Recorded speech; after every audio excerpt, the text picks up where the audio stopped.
ਅੱਜ ਤੋਂ ਸ਼ੁਰੂ ਹੋਵੇਗਾ ਸੰਸਦ ਦਾ ਵਿਸ਼ੇਸ਼ ਇਜਲਾਸ। ਪਹਿਲੇ ਦਿਨ 75 ਸਾਲ ਦੇ ਸਫ਼ਰ ਤੇ ਹੋਵੇਗੀ ਚਰਚਾ।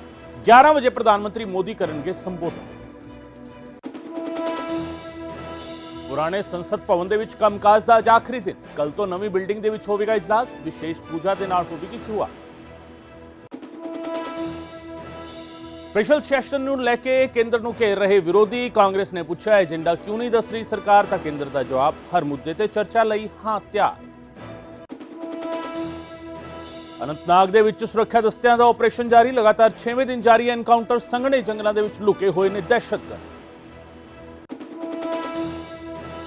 NIA ਨੇ ਲੁਧਿਆਣਾ ਦੀ ਖੇਤੀਬਾੜੀ ਯੂਨੀਵਰਸਿਟੀ ਦੇ ਵਿੱਚ ਕੀਤੀ ਛਾਪੇਮਾਰੀ। ਦਹਿਸ਼ਤਗਰਦਾਂ ਦੇ ਸੰਪਰਕ ਵਿੱਚ ਹੋਣ ਦੇ ਚਲਦੇ ਇੱਕ ਸਟੂਡੈਂਟ ਤੋਂ ਕਈ ਘੰਟੇ ਕੀਤੀ ਪੁੱਛਗਿੱਛ। ਅਤਵਾਦੀ ਸਰਗਰਮੀਆਂ ਦੇ ਵਿੱਚ ਸ਼ਾਮਿਲ ਅਲੀਗੜ੍ਹ ਦੇ ਵਿਦਿਆਰਥੀ ਦੇ ਗੈਜਟ ਤੋਂ ਮਿਲੀ ਸੀ ਡਿਟੇਲ। ਪੰਜਾਬੀ ਯੂਨੀਵਰਸਿਟੀ ਪ੍ਰਸ਼ਾਸਨ ਅਤੇ ਸਟੂਡੈਂਟਸ ਦੇ ਵਿਚਾਲੇ ਰੇੜਕਾ ਬਰਕਰਾਰ। ਅੱਜ ਫਿਰ ਪ੍ਰਦਰਸ਼ਨ ਕਰਨਗੇ ਵਿਦਿਆਰਥੀ। ਕੁੜੀ ਦੀ ਮੌਤ ਤੋਂ ਬਾਅਦ ਲਗਾਤਾਰ ਜਾਰੀ ਹੈ ਵਿਵਾਦ। ਕਿਰਤੀ ਕਿਸਾਨ ਯੂਨੀਅਨ ਅੱਜ ਅਟਾਰੀ ਵਾਘਾ ਬਾਰਡਰ ਦੇ ਨੇੜੇ ਕਰੇਗੀ ਪ੍ਰਦਰਸ਼ਨ। ਭਾਰਤ ਅਤੇ ਪਾਕਿਸਤਾਨ ਦੇ ਵਿਚਾਲੇ ਮੁੜ ਵਪਾਰ ਸ਼ੁਰੂ ਕਰਨ ਦੀ ਮੰਗ। 20 ਸਤੰਬਰ ਨੂੰ ਹੁਸੈਨੀਵਾਲਾ ਬਾਰਡਰ ਤੇ ਵੀ ਮੁਜ਼ਾਹਰੇ ਦਾ ਐਲਾਨ। ਪੰਜਾਬੀ ਫਿਲਮ ਬੂਹੇ ਬਾਰੀਆਂ ਨੂੰ ਲੈ ਕੇ ਵਿਵਾਦ। ਵਾਲਮੀਕੀ ਭਾਈਚਾਰੇ ਨੇ ਜਤਾਇਆ ਇਤਰਾਜ਼। ਬੋਲੇ ਮੂਵੀ ਵਿੱਚ ਦਲਿਤ ਭਾਈਚਾਰੇ ਨੂੰ ਗਲਤ ਤਰੀਕੇ ਨਾਲ ਕੀਤਾ ਗਿਆ ਪੇਸ਼। ਸੋਨੀਪਤ ਦੇ ਵਿਗਾਨ ਟੋਲ ਪਲਾਜ਼ਾ ਤੇ ਜ਼ਬਰਦਸਤ ਹੰਗਾਮਾ। ਟੋਲ ਕਰਮੀਆਂ ਨੇ ਪਤੀ ਪਤਨੀ ਦੀ ਬੇਰਹਿਮੀ ਨਾਲ ਕੀਤੀ ਕੁੱਟਮਾਰ। ਰੋਂਗ ਸਾਈਡ ਡਰਾਈਵ ਨੂੰ ਲੈ ਕੇ ਹੋਇਆ ਸਾਰਾ ਵਿਵਾਦ। ਜ਼ੀਰਕਪੁਰ ਦੇ ਵਿੱਚ ਸੜਕ ਤੇ 2 ਘੰਟੇ ਤੱਕ ਹੋਇਆ ਹਾਈ ਵੋਲਟੇਜ ਡਰਾਮਾ। ਨਸ਼ੇ ਦੀ ਹਾਲਤ ਦੇ ਵਿੱਚ ਮੁੰਡੇ ਅਤੇ ਕੁੜੀ ਨੇ ਕੀਤਾ ਹੰਗਾਮਾ। ਪੁਲਿਸ ਤੇ ਲਗਾਏ ਇਲਜ਼ਾਮ। ਨਸ਼ਾ ਉਤਰਨ ਤੇ ਮੰਗੀ ਮੁਆਫੀ।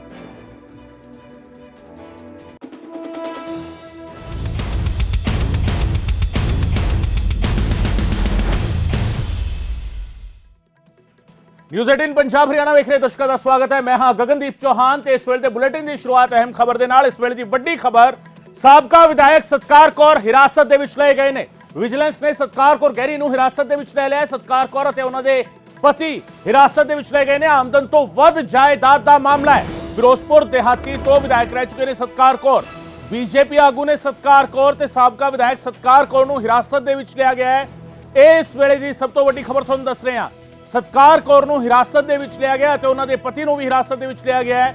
ਆਮਦਨ ਤੋਂ ਵੱਧ ਜਾਇਦਾਦ ਦਾ ਮਾਮਲਾ। ਫਿਰੋਜ਼ਪੁਰ ਦਿਹਾਤੀ ਤੋਂ ਕਾਂਗਰਸ ਦੇ ਵਿਧਾਇਕ ਰਹਿ ਚੁੱਕੇ ਨੇ ਸਤਕਾਰ ਕੌਰ।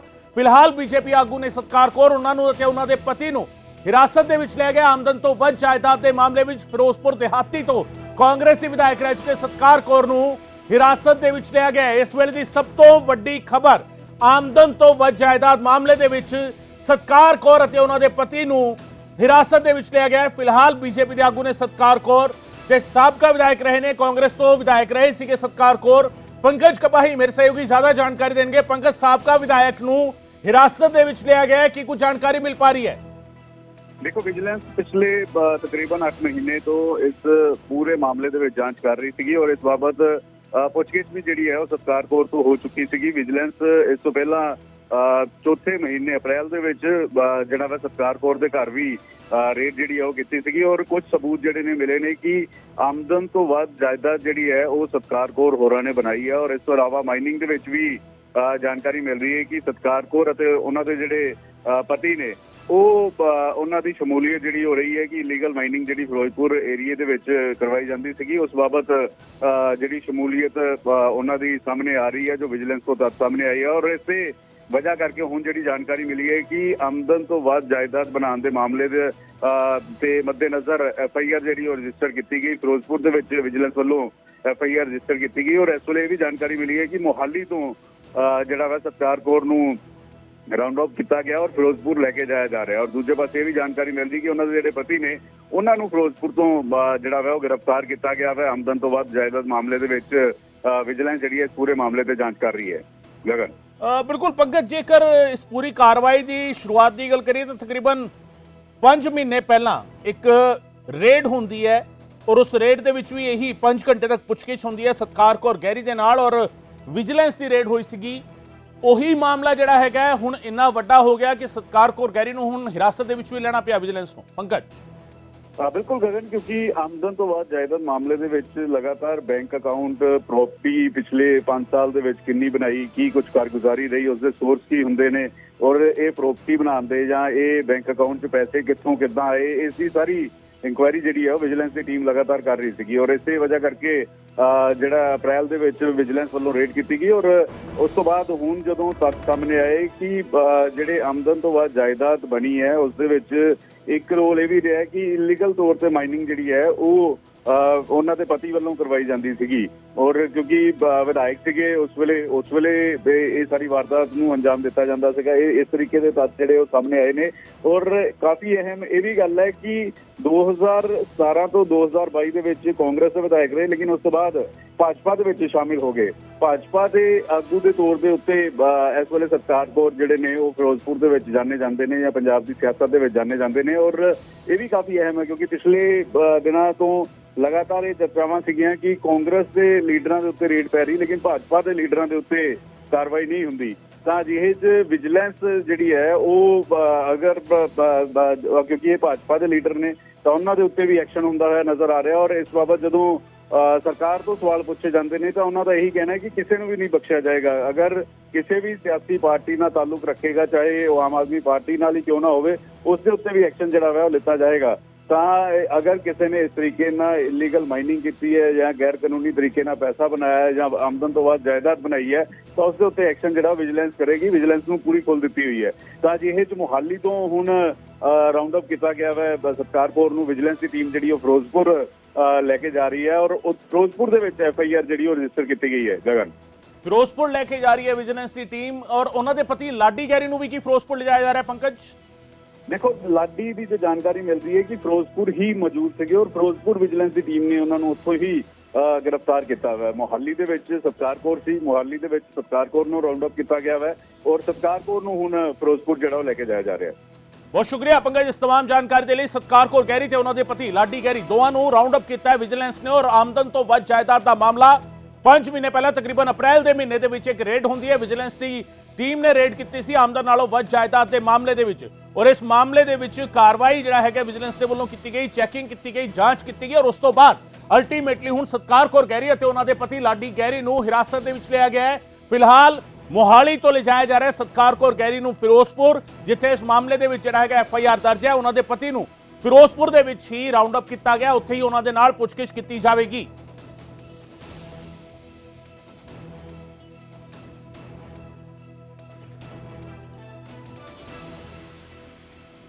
ਸੋ ਤੁਹਾਨੂੰ ਦੱਸ ਦਈਏ ਕਿ ਵਿਜੀਲੈਂਸ ਦਾ ਐਕਸ਼ਨ ਜਿਹੜਾ ਹੈਗਾ ਉਹ ਲਗਾਤਾਰ ਤੇਜ਼ ਹੁੰਦਾ ਜਾ ਰਿਹਾ। ਹੁਣ ਤੱਕ ਜਿਹੜਾ ਪੰਕਜ ਜਿਸ ਤਰੀਕੇ ਜ਼ਿਕਰ ਕਰ ਰਹੇ ਸੀਗੇ, ਜਿਹੜੇ ਸਵਾਲ ਲਗਾਤਾਰ ਉੱਠ ਰਹੇ ਸੀਗੇ ਕਿ ਵਿਜੀਲੈਂਸ ਜਿਹੜੀ ਹੈਗੀ ਉਹ ਸਿਰਫ ਕਾਂਗਰਸ ਦੇ ਲੀਡਰਸ ਤੇ ਹੀ ਐਕਸ਼ਨ ਲੈ ਰਹੀ ਹੈ, ਲਗਾਤਾਰ ਇਹ ਸਵਾਲ ਉੱਠ ਰਹੇ ਸੀ। ਔਰ ਸਤਕਾਰ ਕੌਰ ਗੈਰੀ ਤੁਹਾਨੂੰ ਦੱਸ ਦਈਏ ਕਿ ਇਲੈਕਸ਼ਨ ਲੜਿਆ ਸੀਗਾ, ਵਿਧਾਇਕ ਬਣੀ ਸੀ, ਪਰ ਬਾਅਦ ਵਿੱਚ ਉਹਨਾਂ ਦਾ ਟਿਕਟ ਕੱਟ ਦਿੱਤਾ ਗਿਆ ਸੀ ਕਿਉਂਕਿ ਪਾਰਟੀ ਦੇ ਕੋਲ ਜਿਹੜੀ ਰਿਪੋਰਟ ਗਈ ਸੀ ਉਸ ਰਿਪੋਰਟ ਦੇ ਵਿੱਚ ਇਹ ਗਿਆ ਸੀਗਾ ਕਿ ਸਤਕਾਰ ਕੌਰ ਗੈਰੀ ਦਾ ਅਕਸ ਜਿਹੜਾ ਹੈਗਾ ਵੋਟਰਾਂ ਦੇ ਵਿਚਾਲੇ ਕੋਈ ਬਹੁਤ ਚੰਗਾ ਨਹੀਂ ਹੈ। ਇਸ ਕਰਕੇ ਕੱਟ ਦਿੱਤਾ ਗਿਆ ਸੀ ਸਤਕਾਰ ਕੌਰ ਗੈਰੀ ਦਾ ਟਿਕਟ ਔਰ ਉਸ ਥਾਂ ਤੋਂ ਆਸ਼ੂ ਬਾਂਗੜ ਨੂੰ ਫਿਰ ਟਿਕਟ ਦਿੱਤਾ ਗਿਆ ਸੀ। ਆਸ਼ੂ ਬਾਂਗੜ ਜਿਹੜੇ ਆਮ ਆਦਮੀ ਪਾਰਟੀ ਛੱਡ ਕੇ ਕਾਂਗਰਸ ਦੇ ਵਿੱਚ ਆਏ ਸੀ ਕਿ ਕਾਂਗਰਸ ਨੇ ਆਸ਼ੂ ਬਾਂਗੜ ਨੂੰ ਉੱਥੇ ਮੈਦਾਨ ਦੇ ਵਿੱਚ ਉਤਾਰਿਆ ਸੀ। ਪਰ ਫਿਲਹਾਲ ਦੀ ਘੜੀ ਸਤਕਾਰ ਕੌਰ ਗੈਰੀ ਬੀਜੇਪੀ ਦੇ ਵਿੱਚ ਸ਼ਾਮਿਲ ਹੋ ਗਏ ਸੀ। ਸੋ ਇੱਕ ਬੀਜੇਪੀ ਆਗੂ ਦੇ ਉੱਤੇ ਐਕਸ਼ਨ ਲੈਂਦੀ ਹੋਈ ਵਿਜੀਲੈਂਸ ਨਜ਼ਰ ਆ ਰਹੀ ਹੈ ਇਸ ਵੇਲੇ, ਕਿਉਂਕਿ ਲਗਾਤਾਰ ਇਹ ਕੁਐਸਚਨ ਉੱਠ ਰਿਹਾ ਸੀਗਾ ਕਿ ਸਾਬਕਾ ਸਰਕਾਰ ਜਿਹੜੀ ਸੀ, ਭਾਵੇਂ ਫਿਰ ਉਸ ਦੇ ਕੈਬਨਿਟ ਮੰਤਰੀ ਹੋਣ, ਭਾਵੇਂ ਭਰਤ ਭੂਸ਼ਣ ਆਸ਼ੂ ਹੋਣ, ਭਾਵੇਂ ਸਾਬਕਾ ਮੁੱਖ ਮੰਤਰੀ ਚਰਨਜੀਤ ਚੰਨੀ ਹੋਣ, ਸਾਰਾ ਦੇ ਨਾਲ ਪੁੱਛਗਿੱਛ ਜਿਹੜਾ ਹੈਗਾ ਉਹ ਕੀਤੀ ਗਈ ਔਰ ਪੁੱਛਗਿੱਛ ਕਰਨ ਤੋਂ ਬਾਅਦ ਜਿਸ ਤਰੀਕੇ ਦੀ ਕਾਰਵਾਈ ਕੀਤੀ ਗਈ ਹੈ, ਭਾਵੇਂ ਉਹ ਸੁੰਦਰ ਸ਼ਾਮ ਅਰੋੜਾ ਹੋਣ ਜਾਂ OP ਸੋਨੀ ਹੋਣ, ਜਿਹੜੇ ਕੈਬਨਿਟ ਦੇ ਮੈਂਬਰ ਰਹੇ ਸੀਗੇ, ਉਹਨਾਂ ਦੇ ਖਿਲਾਫ ਜਿਸ ਤਰੀਕੇ ਦੀ ਕਾਰਵਾਈ ਹੋਈ ਹੈ ਔਰ ਉਸ ਤਰੀਕੇ ਸਵਾਲ ਉੱਠ ਰਹੇ ਸੀਗੇ ਲਗਾਤਾਰ ਕਿ ਸਿਰਫ ਕਾਂਗਰਸ ਦੇ ਆਗੂਆਂ ਤੇ ਹੀ ਟਾਰਗੇਟ ਕਿਉਂ, ਸਾਧੂ ਸਿੰਘ ਧਰਮਸੋਤ ਹੋਣ ਜਾਂ ਉਹਨਾਂ ਦੇ ਹੋਰ ਸਾਥੀ ਰਹੇ ਹੋਣ ਕੈਬਨਿਟ ਦੇ ਵਿੱਚ, ਉਹਨਾਂ ਦੇ ਖਿਲਾਫ ਜਿਸ ਤਰੀਕੇ ਦੇ ਐਕਸ਼ਨ ਲਏ ਗਏ ਸੀਗੇ ਵਿਜੀਲੈਂਸ ਦੇ ਵੱਲੋਂ, ਲਗਾਤਾਰ ਇਹ ਲੱਗ ਰਿਹਾ ਸੀਗਾ ਕਿ ਕਿਤੇ ਕੋਈ ਪੋਲੀਟੀਕਲ ਵੈਂਡੇਟਾ ਤਾਂ ਨਹੀਂ, ਕਿਤੇ ਕੋਈ ਸਿਆਸੀ ਬਦਲਾਖੋਰੀ ਦੀ ਭਾਵਨਾ ਦੇ ਨਾਲ ਤਾਂ ਇਹ ਕਾਰਵਾਈ ਨਹੀਂ ਹੋ ਰਹੀ। ਲਗਾਤਾਰ ਇਹ ਸਵਾਲ ਚੁੱਕੇ ਜਾ ਰਹੇ ਸੀ ਔਰ ਹੁਣ ਜਿਹੜਾ ਹੈਗਾ ਸਤਕਾਰ ਕੌਰ ਗੈਰੀ ਨੂੰ ਹਿਰਾਸਤ ਦੇ ਵਿੱਚ ਲਿਆ ਗਿਆ। ਸਾਬਕਾ ਵਿਧਾਇਕ ਸਤਕਾਰ ਕੌਰ ਗੈਰੀ ਜਿਹੜੇ ਇਸ ਵੇਲੇ ਬੀਜੇਪੀ ਦੀ ਆਗੂ ਨੇ, ਮਹਿਲਾ ਆਗੂ ਨੇ, ਔਰ ਉਹਨਾਂ ਨੂੰ ਹਿਰਾਸਤ ਦੇ ਵਿੱਚ ਲਿਆ ਗਿਆ। ਉਹਨਾਂ ਦੇ ਪਤੀ ਨੂੰ ਵੀ ਰਾਉਂਡ ਅਪ ਕੀਤਾ ਗਿਆ। ਆਮਦਨ ਨਾਲੋਂ ਵੱਧ ਜਾਇਦਾਦ ਦੇ ਪੂਰੇ ਦਾ ਪੂਰਾ ਮਾਮਲਾ ਔਰ ਜਿਸ ਤਰੀਕੇ ਪੰਕਜ ਦੱਸ ਰਹੇ ਸੀ, ਕਈ ਸਾਰੀ ਅਹਿਮ ਗੱਲਾਂ ਇਸ ਦੇ ਵਿੱਚ ਇਹ ਨੇ ਕਿ ਆਮਦਨ ਨਾਲੋਂ ਵੱਧ ਜਾਇਦਾਦ ਕਿਸ ਤਰੀਕੇ ਦੀ ਹੈ। ਇਸ ਆਮਦਨ ਨਾਲੋਂ ਵੱਧ ਜਾਇਦਾਦ ਦੇ ਵਿੱਚ ਜਿਹੜਾ ਸਭ ਤੋਂ ਵੱਡਾ ਖਦਸ਼ਾ ਹੈ ਕਿ ਜ਼ਿਆਦਾ ਜਾਇਦਾਦ ਜਿਹੜੀ ਹੈਗੀ ਹੈ ਉਹ ਖਨਨ ਦੇ ਰਾਹੀਂ, ਉਹ ਮਾਈਨਿੰਗ ਦੇ ਰਾਹੀਂ, ਇਲੀਗਲ ਮਾਈਨਿੰਗ ਦੇ ਰਾਹੀਂ ਬਣਾਈ ਗਈ ਹੈ। ਸੋ ਕਿਤੇ ਨਾ ਕਿਤੇ ਮਾਈਨਿੰਗ ਦਾ ਮਸਲਾ ਵੀ ਇਸ ਪੂਰੇ ਮਾਮਲੇ ਦੇ ਵਿੱਚ ਕਿਤੇ ਨਾ ਕਿਤੇ ਪੁਆਇੰਟ ਆਊਟ ਹੁੰਦਾ ਹੋਇਆ ਨਜ਼ਰ ਆ ਰਿਹਾ। ਔਰ ਹਿਰਾਸਤ ਦੇ ਵਿੱਚ ਹੁਣ ਬੀਜੇਪੀ ਆਗੂ ਸਤਕਾਰ ਕੌਰ ਗੈਰੀ ਨੂੰ ਲੈ ਲਿਆ ਗਿਆ ਹੈ। ਸਤਕਾਰ ਕੌਰ ਗੈਰੀ ਅਤੇ ਉਹਨਾਂ ਦੇ ਪਤੀ ਲਾਡੀ ਗੈਰੀ ਦੋਵਾਂ ਨੂੰ ਹਿਰਾਸਤ ਦੇ ਵਿੱਚ ਲਿਆ ਗਿਆ ਹੈ। ਦੋਵਾਂ ਦੇ ਨਾਲ ਪੁੱਛਗਿੱਛ ਕੀਤੀ ਜਾਵੇਗੀ। ਸਤਕਾਰ ਕੌਰ ਗੈਰੀ ਨੂੰ ਮੋਹਾਲੀ ਦੇ ਵਿੱਚ ਅਰੈਸਟ ਕਰਕੇ ਉਹਨਾਂ ਨੂੰ ਫਿਰੋਜ਼ਪੁਰ ਲਿਜਾਇਆ ਜਾ ਰਿਹਾ ਹੈ, ਜਿੱਥੇ ਇਸ ਮਾਮਲੇ ਦੇ ਵਿੱਚ ਪਰਚਾ ਦਰਜ ਹੈ। ਔਰ ਇਸ ਮਾਮਲੇ ਦੇ ਵਿੱਚ ਅਗਲੀ ਪੁੱਛਗਿੱਛ ਜਿਹੜੀ ਹੈ ਉਹ ਫਿਰੋਜ਼ਪੁਰ ਦੇ ਵਿੱਚ ਕੀਤੀ ਜਾਵੇਗੀ। ਵਿਜੀਲੈਂਸ ਦੇ ਵੱਲੋਂ ਲਾਡੀ ਗੈਰੀ ਨੂੰ ਫਿਰੋਜ਼ਪੁਰ ਦੇ ਵਿੱਚ ਹੀ ਰਾਉਂਡ ਅਪ ਕੀਤਾ ਗਿਆ ਹੈ। ਲਾਡੀ ਗੈਰੀ ਨੂੰ ਉੱਥੋਂ ਹੀ ਫੜਿਆ ਗਿਆ, ਉੱਥੋਂ ਹੀ ਉਹਨਾਂ ਦੇ ਨਾਲ ਪੁੱਛਗਿੱਛ ਹੋਵੇਗੀ, ਸਵਾਲ ਜਵਾਬ ਹੋਣਗੇ। ਔਰ ਇਹ ਸਾਰਾ ਸਿਨੈਰੀਓ ਜਿਹੜਾ ਹੈਗਾ ਹੁਣ ਇੱਕ ਵੱਖਰੀ ਤਸਵੀਰ ਨਜ਼ਰ ਆ ਰਹੀ ਹੈ ਵਿਜੀਲੈਂਸ ਦੀ ਕਾਰਵਾਈ ਵਿੱਚ ਕਿ ਬੀਜੇਪੀ ਆਗੂ ਤੇ ਵੀ ਕਾਰਵਾਈ ਕਰਦੀ ਹੋਈ ਵਿਜੀਲੈਂਸ ਨਜ਼ਰ ਆ ਰਹੀ ਹੈ। ਹਿਰਾਸਤ ਦੇ ਵਿੱਚ ਬੀਜੇਪੀ ਆਗੂ ਨੇ ਸਤਕਾਰ ਕੌਰ ਗੈਰੀ, ਜਿਨ੍ਹਾਂ ਨੂੰ ਆਮਦਨ ਨਾਲੋਂ ਵੱਧ ਜਾਇਦਾਦ ਦੇ ਮਾਮਲੇ ਵਿੱਚ ਰਾਉਂਡ ਅਪ ਕੀਤਾ ਗਿਆ ਔਰ ਉਹਨਾਂ ਦੇ ਨਾਲ ਪੁੱਛਗਿੱਛ ਕੀਤੀ ਜਾਵੇਗੀ। ਇਸ ਤੋਂ ਪਿਛਲੀ ਜੇਕਰ ਗੱਲ ਕਰੀਏ ਤਾਂ ਕਾਂਗਰਸ ਸਰਕਾਰ ਦੇ ਵਿੱਚ ਮੰਤਰੀ ਰਹੇ ਕਈ ਵੱਡੇ ਚਿਹਰੇ ਵਿਜੀਲੈਂਸ ਦੀ ਇਸ ਕਾਰਵਾਈ ਦਾ ਸਾਹਮਣਾ ਕਰ ਚੁੱਕੇ ਨੇ। ਔਰ ਹਾਲ ਫਿਲਹਾਲ ਦੇ ਵਿੱਚ ਜਿਹੜਾ ਗੱਠਜੋੜ ਬਣਿਆ ਸੀਗਾ ਉਸ ਨੂੰ ਲੈ ਕੇ ਵੀ ਕਾਂਗਰਸ ਦੇ ਸੀਨੀਅਰ ਲੀਡਰ ਜਿਹੜੇ ਸੀਗੇ ਪੰਜਾਬ ਕਾਂਗਰਸ ਦੇ, ਉਹਨਾਂ ਨੇ ਇਸੇ ਗੱਲ ਤੇ ਸਵਾਲ ਚੁੱਕੇ ਸੀ ਕਿ ਜਿਹੜੇ ਸਾਡੇ ਆਗੂਆਂ ਤੇ ਸੂਬਾ ਸਰਕਾਰ ਦੇ ਇਸ਼ਾਰੇ ਤੇ ਵਿਜੀਲੈਂਸ ਐਕਸ਼ਨ ਲੈਂਦੀ ਹੈ ਤੇ ਉਹ ਐਕਸ਼ਨ ਲੈਣ ਵਾਲੀ ਵਿਜੀਲੈਂਸ ਸਰਕਾਰ ਦੇ ਇਸ਼ਾਰੇ ਤੇ ਕੰਮ ਕਰਦੀ ਹੈ ਤਾਂ ਅਸੀਂ ਉਸ ਪਾਰਟੀ ਦੇ ਨਾਲ ਗੱਠਜੋੜ ਕਿਵੇਂ ਕਰ ਸਕਦੇ ਹਾਂ।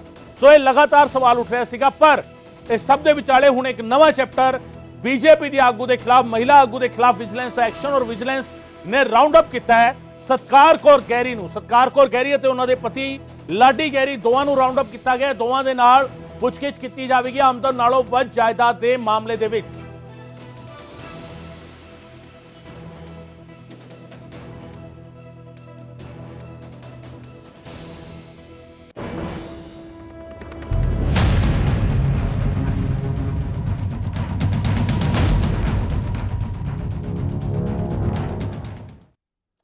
दो 2023 ਦਾ ਸੈਸ਼ਨ ਹੈ ਔਰ ਐਕਸ਼ਨ ਹੋਏਗਾ 2024 ਦੇ ਲਈ। ਕਿਤੇ ਨਾ ਕਿਤੇ ਮੰਨਿਆ ਜਾ ਰਿਹਾ ਹੈ ਅੱਜ ਤੋਂ ਸ਼ੁਰੂ ਹੋਣ ਜਾ ਰਿਹਾ ਹੈ ਪਾਰਲੀਮੈਂਟ ਦਾ ਖਾਸ ਇਜਲਾਸ ਔਰ ਪੀਐਮ ਮੋਦੀ ਦੇ ਸੰਬੋਧਨ ਦੇ ਨਾਲ ਇਸ ਦੀ ਸ਼ੁਰੂਆਤ ਹੋਵੇਗੀ।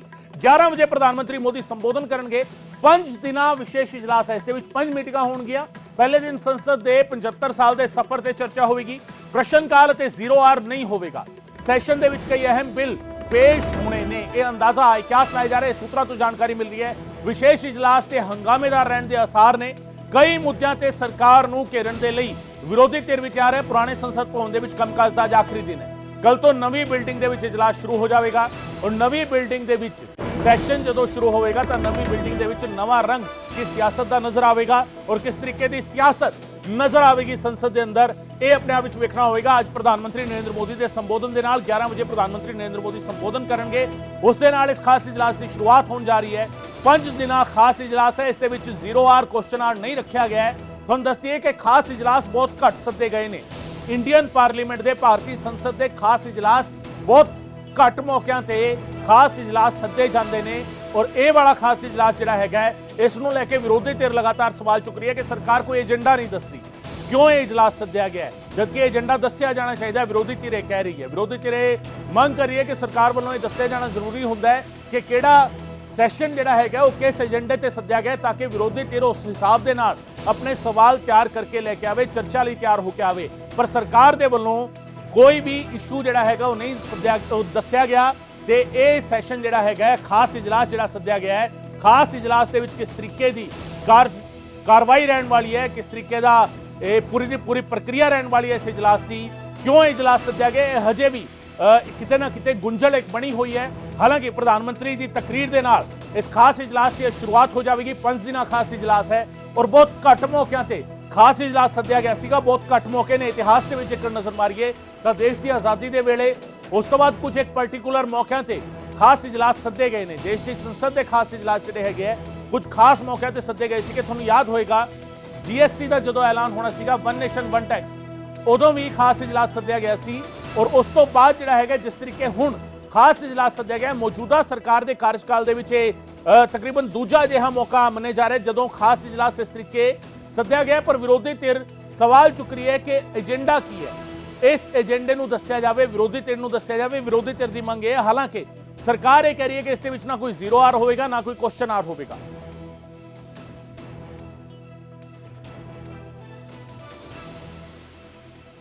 अरुण सिंह मेरे सहयोगी मेरे नाल फोन लाइन ते मौजूद ने इस वेले जानकारी अरुण तो लेने।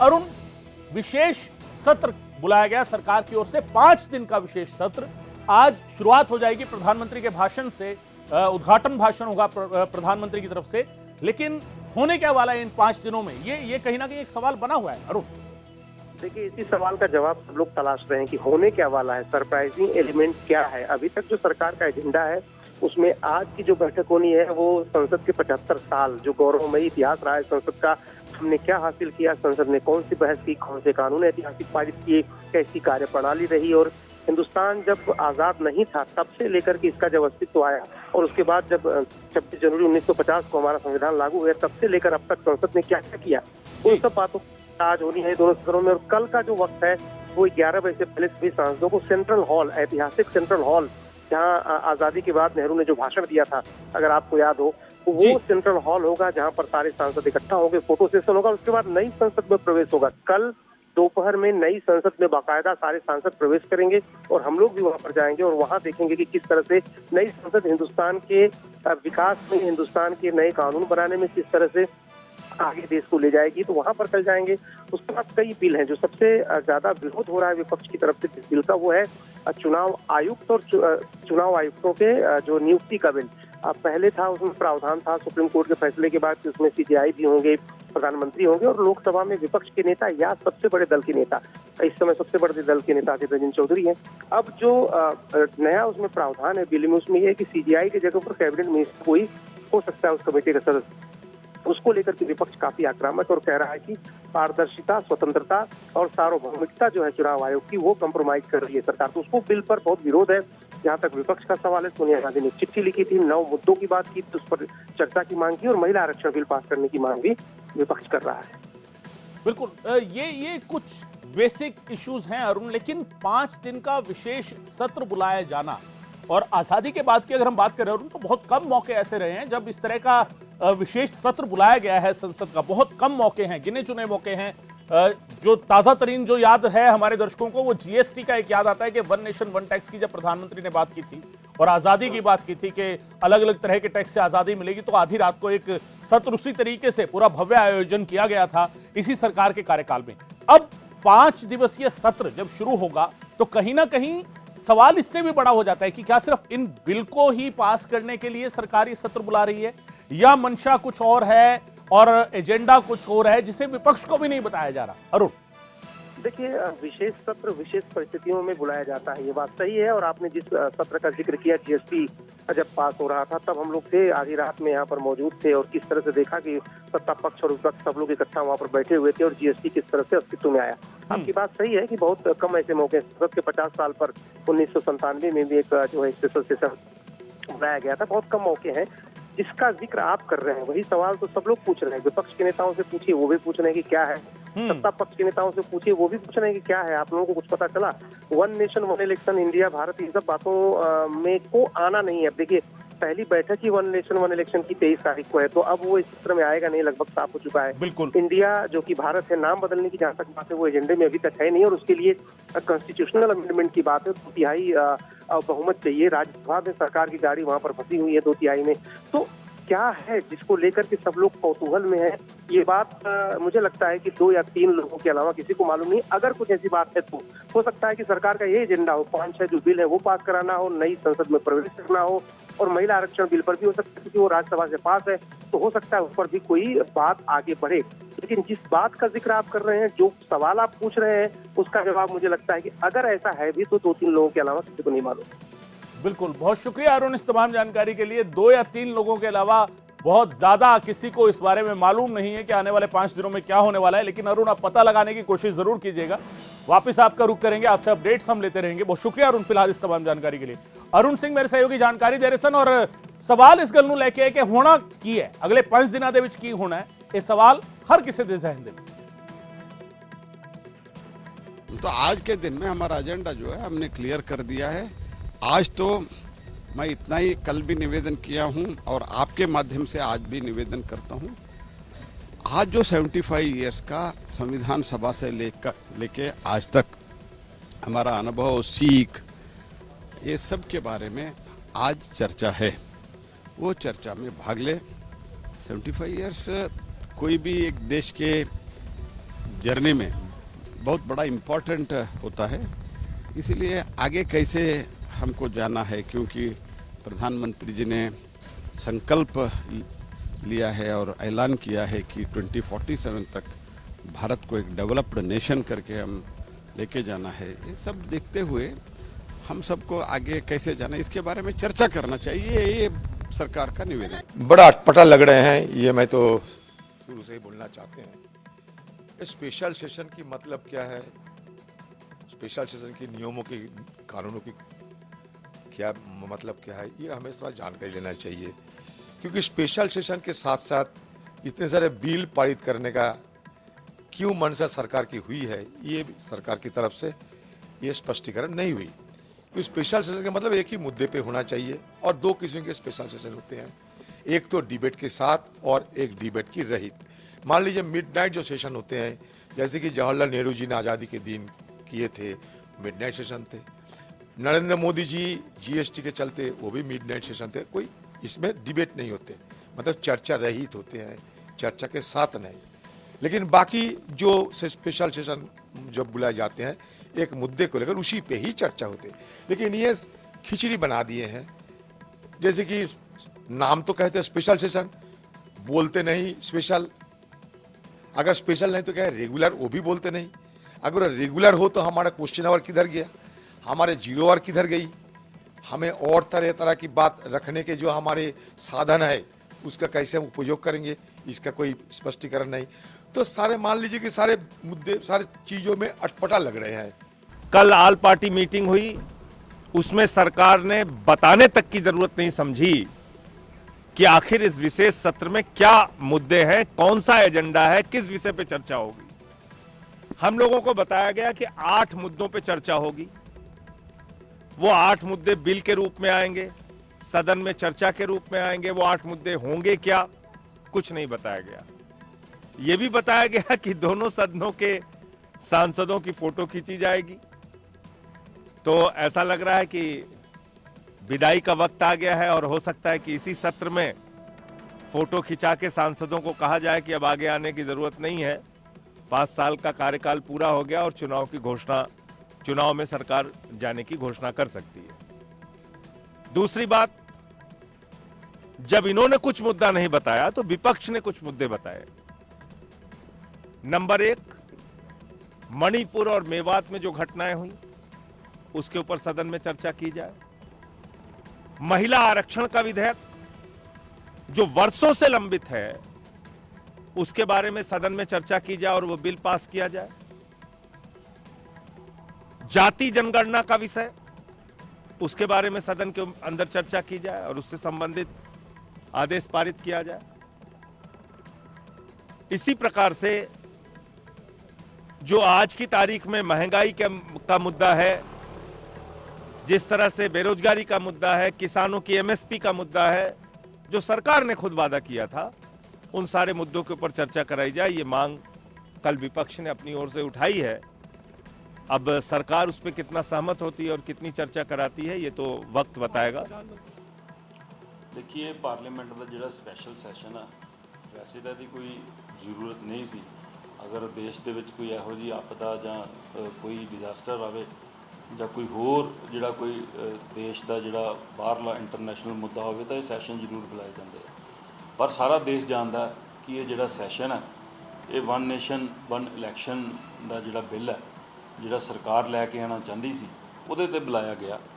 पर कानूनी अड़चना इन्नियां ज़्यादियां कि वो जिहड़ा 1 नेशन 1 इलैक्शन का जिहड़ा अमेंडमेंट है, बिल है, वो इन्ने घट समय दे विच पास नहीं हो सकता। उहदे लई बहुत जिहड़ियां लिटिगेशनस है, कानूनी अड़चना है, जिन्होंने दूर करने के लिए बहुत ज़्यादा समा चाहिए। सो सरकार जिहड़ी है इहदे तो बैकआउट करके अज सैशन दे विच जिहड़े भी बिल लैके आई है, उहदे विच मेनली तो मैं समझदा कि इलैक्शन कमीशन ऑफ इंडिया का जिहड़ा बिल है उहदे ते खास फोकस करने की जरूरत है। क्योंकि हजे तक तो बिल दे विच की उन्होंने रखिया, ये कापियां जिहड़ियां हजे प्रोवाइड नहीं कीतियां गईयां। तो मैनूं किते ना किते लगदा कि इलैक्शन कमीशन ऑफ इंडिया दीयां जिहड़ियां ताकतां उन्होंने किते ना किते इस बिल दे राहीं कमज़ोर करने की जिहड़ी साजिश है वो हो रही है, ताकि आने वाला जिहड़ा 2024 का इलैक्शन है, केंद्र की भारतीय जनता पार्टी की जिहड़ी सरकार है, इस इलैक्शन ਕਮਿਸ਼ਨ ਨੂੰ ਆਪਣੇ ਤਰੀਕੇ ਦੇ ਨਾਲ ਚਲਾ ਸਕੇ ਤਾਂ ਕਿ ਦੇਸ਼ ਦੇ ਉੱਤੇ ਦੁਬਾਰਾ ਕਬਜ਼ਾ ਕੀਤਾ ਜਾ ਸਕੇ। ਸੋ ਮੈਂ ਸਮਝਦਾ ਕਿਤੇ ਨਾ ਕਿਤੇ ਇਹ ਸਰਕਾਰ ਨੇ ਡਾਕਟਰ ਭੀਮਰਾਓ ਅੰਬੇਦਕਰ ਦੁਆਰਾ ਲਿਖਿਤ ਜਿਹੜਾ ਸੰਵਿਧਾਨ ਉਸ ਸੰਵਿਧਾਨ ਨੂੰ ਹੌਲੀ ਹੌਲੀ ਖਤਮ ਕਰਨ ਦੀ ਉਹਨੂੰ ਬਦਲਣ ਦੀ ਜਿਹੜੀ ਸਾਜ਼ਿਸ਼ ਹੈ ਕਿਤੇ ਨਾ ਕਿਤੇ ਭਾਰਤੀ ਜਨਤਾ ਪਾਰਟੀ ਦੀ ਸਰਕਾਰ ਹੈ ਇਹ ਕਰ ਰਹੀ ਹੈ। ਸੋ ਮੈਂ ਸਮਝਦਾ ਕਿ ਮੁੱਦੇ ਆ ਸਾਡੇ ਸੂਬੇ ਨੂੰ ਪੰਜਾਬ ਨੂੰ ਪਿਛਲੇ 1.5 ਸਾਲ ਤੋਂ ਜਿਹੜਾ ਰੂਰਲ ਡਿਵੈਲਪਮੈਂਟ ਫੰਡ ਹੈ ਉਹਦਾ 4000 ਕਰੋੜ ਰੁਪਈਆ ਜਿਹੜਾ ਕੇਂਦਰ ਦੀ ਸਰਕਾਰ ਨੇ ਰੋਕਿਆ ਹੋਇਆ। 4000 ਕਰੋੜ ਰੁਪਏ ਦੇ ਨਾਲ ਅਸੀਂ ਆਪਣੀਆਂ ਮੰਡੀਆਂ ਨੂੰ ਆਉਣ ਵਾਲੀਆਂ ਸੜਕਾਂ ਜਾਂ ਇਨਫਰਾਸਟ੍ਰਕਚਰ ਹੈ ਜਿਹੜਾ ਅਸੀਂ ਡਿਵੈਲਪ ਕਰਨਾ ਸੀ, ਜਿਹਦੇ ਕਰਕੇ ਅੱਜ ਅਸੀਂ ਪੰਜਾਬ ਦੇ ਵਿੱਚ ਕਾਫੀ ਡਿਵੈਲਪਮੈਂਟ ਹੈ ਜਿਹੜੀ ਉਹ ਇਸ ਕਰਕੇ ਨਹੀਂ ਕਰ ਪਾ ਰਹੇ ਕਿਉਂਕਿ ਕੇਂਦਰ ਦੀ ਸਰਕਾਰ ਨੇ ਜਿਹੜੇ ਪੈਸੇ। ਸੋ ਪਾਰਲੀਮੈਂਟ ਦਾ ਖਾਸ ਇਜਲਾਸ ਔਰ ਖਾਸ ਇਜਲਾਸ ਨੂੰ ਲੈ ਕੇ ਹੁਣ ਸਾਰਿਆਂ ਦੇ ਮਨ ਦੇ ਵਿੱਚ ਸਵਾਲ ਇੱਕੋ ਹੈ ਕਿ ਹੋਣਾ ਕੀ ਹੈ। ਔਰ 8 ਮਸਲੇ ਵਿਰੋਧੀ ਧਿਰਾਂ ਕਹਿ ਰਹੀਆਂ ਨੇ ਸਾਨੂੰ 8 ਮਸਲੇ ਦੱਸੇ ਗਏ ਸੀਗੇ, 8 ਮਸਲਿਆਂ ਤੇ ਚਰਚਾ ਹੋਵੇਗੀ। ਕਲੀਅਰ ਨਹੀਂ ਹੈਗਾ 8 ਮਸਲੇ ਕਿਸ ਰੂਪ ਵਿੱਚ ਸਾਹਮਣੇ ਆਣਗੇ, ਕਿ ਕੋਈ ਬਿੱਲ ਆਉਣ ਵਾਲਾ ਹੈ, ਕਿਸੇ ਬਿੱਲ ਨੂੰ ਸਰਕਾਰ ਪਾਸ ਕਰਨ ਜਾ ਰਹੀ ਹੈ। ਆਮ ਤੌਰ ਤੇ ਇਹ ਹੁੰਦਾ ਹੈ ਕਿ ਖਾਸ ਇਜਲਾਸ ਜਦੋਂ ਹੁੰਦਾ ਹੈ ਤਾਂ ਉਸ ਦਾ ਮਸਲਾ ਇੱਕੋ ਹੁੰਦਾ ਹੈ, ਮੁੱਦਾ ਜਿਹੜਾ ਹੈਗਾ ਉਸ ਦੇ ਵਿੱਚ ਇੱਕੋ ਹੁੰਦਾ ਹੈ ਔਰ ਉਸ ਤੇ ਹੀ ਚਰਚਾ ਹੁੰਦੀ ਹੈ, ਇਨ ਡੈਪਥ ਚਰਚਾ ਹੁੰਦੀ ਹੈ, ਡੂੰਘਾਈ ਦੇ ਵਿੱਚ ਚਰਚਾ ਕੀਤੀ ਜਾਂਦੀ ਹੈ। ਪਰ ਹੁਣ ਜਿਹੜਾ ਹੈਗਾ ਹੁਣ ਵਿਰੋਧੀ ਧਿਰਾਂ ਦੇ ਜ਼ਿਹਨ ਦੇ ਵਿੱਚ ਵੀ ਇਹ ਸਵਾਲ ਹੈ ਕਿ ਸਰਕਾਰ ਆਖਿਰ ਕਰਨਾ ਕੀ ਚਾਹ ਰਹੀ ਹੈ। ਸੰਜੇ ਸਿੰਘ ਕਹਿ ਰਹੇ ਸੀ ਕਿ ਹੋ ਸਕਦਾ ਹੈ ਕਿ ਸਰਕਾਰ ਇਹ ਕਹਿ ਦੇਵੇ ਕਿ ਠੀਕ ਹੈ ਇਸ ਵਾਰੀ ਆ ਰਹੇ ਹੋ, ਹੁਣ ਆਉਣ ਦੀ ਲੋੜ ਨਹੀਂ, ਸਰਕਾਰ ਦਾ ਕਾਰਜਕਾਲ ਖਤਮ ਔਰ ਚੋਣਾਂ ਦਾ ਐਲਾਨ ਕਰ ਦਿੱਤਾ ਜਾਵੇ। ਇਹ ਵੀ ਹੋ ਸਕਦਾ ਹੈ, ਇਹ ਵਿਰੋਧੀ ਧਿਰ ਨੂੰ ਖਦਸ਼ਾ ਹੈ। ਦੂਜੇ ਪਾਸੇ ਇਹ ਕਿਹਾ ਜਾ ਰਿਹਾ ਕਿ ਚੋਣਾਂ ਨੂੰ ਲੈ ਕੇ ਮਹਿਲਾ ਰਾਖਵਾਂਕਰਨ ਜਿਹੜਾ ਹੈਗਾ ਉਸ ਨੂੰ ਲੈ ਕੇ ਜਿਹੜੇ ਮਸਲੇ ਨੇ, ਜਿਹੜੇ ਵੱਡੇ ਮਸਲੇ ਨੇ,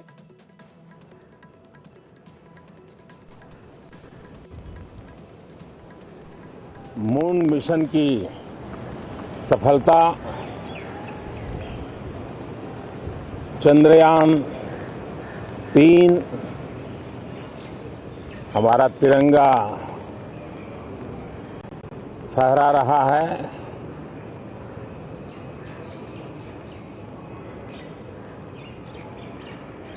शिव शक्ति पॉइंट नई प्रेरणा का केंद्र बना है। तिरंगा पॉइंट हमें गर्व से भर रहा है। पूरे विश्व में जब इस प्रकार की उपलब्धि होती है तो उसको आधुनिकता से, विज्ञान से, टेक्नोलॉजी से जोड़ करके देखा जाता है। और जब ये सामर्थ्य विश्व के सामने आता है तो भारत के लिए अनेक संभावना, अनेक अवसर हमारे दरवाजे पर आकर के खड़े हो जाते हैं। G20 की अभूतपूर्व सफलता, 60 से अधिक स्थानों पर विश्व भर के नेताओं का स्वागत, मंथन और ट्रू स्पिरिट में फेडरल स्ट्रक्चर का एक जीवंत अनुभव, भारत की विविधता, भारत की विशेषता, G20 अपने आप में हमारी विविधता का सेलिब्रेशन बन गया। और G20 में भारत इस बात के लिए हमेशा गर्व करेगा कि ग्लोबल साउथ की हम आवाज बने, अफ्रीकन यूनियन को स्थायी सदस्यता और G20 में सर्वसम्मति से डिक्लेरेशन, ये सारी बातें भारत के उज्जवल भविष्य के संकेत दे रही है। कल यशोभूमि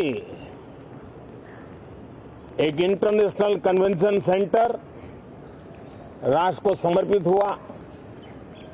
कल विश्वकर्मा जयंती थी। देश के विश्वकर्मा समुदाय को जो परंपरागत पारिवारिक हुनर है उसको ट्रेनिंग, आधुनिक टूल, आर्थिक प्रबंधन और नए सिरे से ये विश्वकर्मा सामर्थ्य भारत की विकास यात्रा को आगे बढ़ाने में कैसे अपनी भूमिका अदा करे, ऐसे अनेक एक के बाद एक भारत के गौरव को बढ़ाने वाले, एक प्रकार से उत्सव का माहौल, उत्साह का माहौल, उमंग का माहौल और सारे देश में एक नया आत्मविश्वास हम सब अनुभव कर रहे हैं। उसी समय संसद का ये सत्र, इस पार्श्वभूमि में संसद का ये सत्र, ये सही है कि सत्र छोटा है, लेकिन समय के हिसाब से ये बहुत बड़ा है। ऐतिहासिक निर्णयों का एक सत्र है।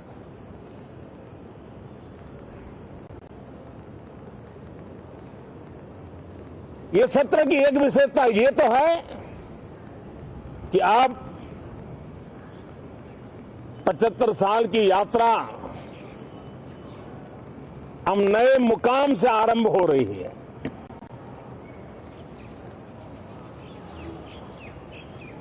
जिस मुकाम पर 75 साल की यात्रा की, वो अत्यंत प्रेरक पल, और अब नए स्थान पर उस यात्रा को आगे बढ़ाते समय नए संकल्प, नई ऊर्जा, नया विश्वास और समय सीमा में 2047 में इस देश को डेवलप कंट्री बना करके रहना है। इसके लिए आने वाले जितने भी निर्णय होने वाले हैं वो इस नए संसद भवन में होने वाले हैं, और इसलिए अनेक प्रकार से महत्वपूर्ण ये सत्र है।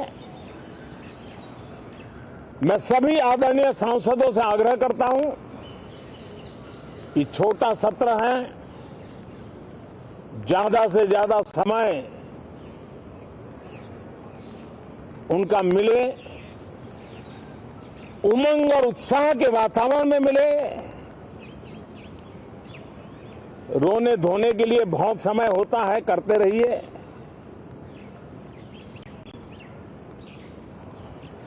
जीवन में कुछ पल ऐसे भी होते हैं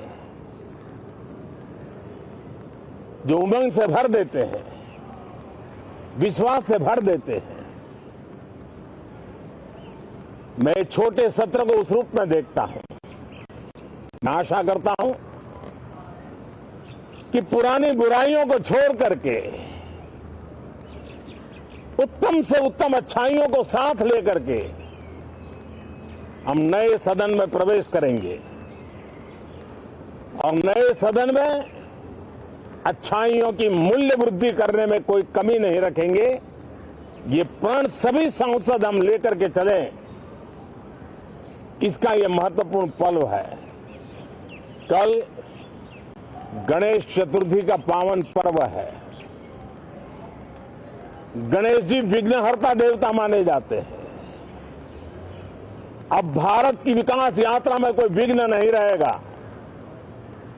निर्विघ्न रूप से सारे सपने, सारे संकल्प भारत परिपूर्ण करेगा, और इसलिए गणेश चतुर्थी के दिन ये नव प्रस्थान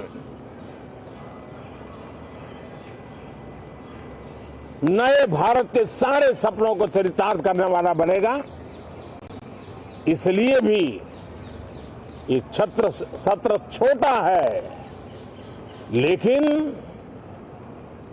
बहुत मूल्यवान है। बहुत बहुत धन्यवाद।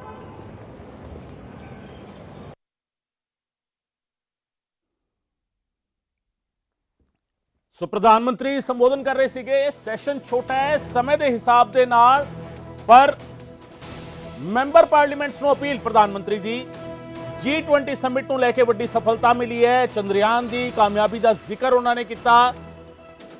ਦੇਸ਼ ਦੇ ਨਾਲ ਹੀ ਉਹਨਾਂ ਨੇ ਕਿਹਾ ਕਿ ਇਤਿਹਾਸਿਕ ਫੈਸਲਿਆਂ ਦਾ ਇਹ ਸੈਸ਼ਨ ਹੋਣ ਜਾ ਰਿਹਾ ਹੈ।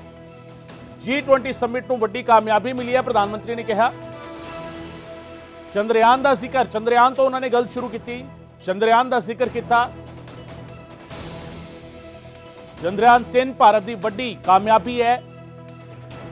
ਇਜਲਾਸ ਦਾ ਜ਼ਿਕਰ ਕਰਦਿਆਂ ਪ੍ਰਧਾਨ ਮੰਤਰੀ ਨੇ ਇਸ਼ਾਰਾ ਕੀਤਾ ਕਿ ਸੈਸ਼ਨ ਛੋਟਾ ਹੈ ਤੇ ਸਮੇਂ ਦੇ ਹਿਸਾਬ ਦੇ ਨਾਲ ਵੱਡਾ ਹੈ।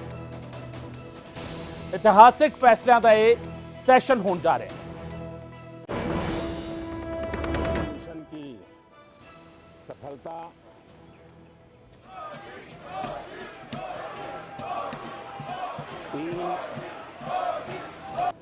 हमारा तिरंगा फहरा रहा है।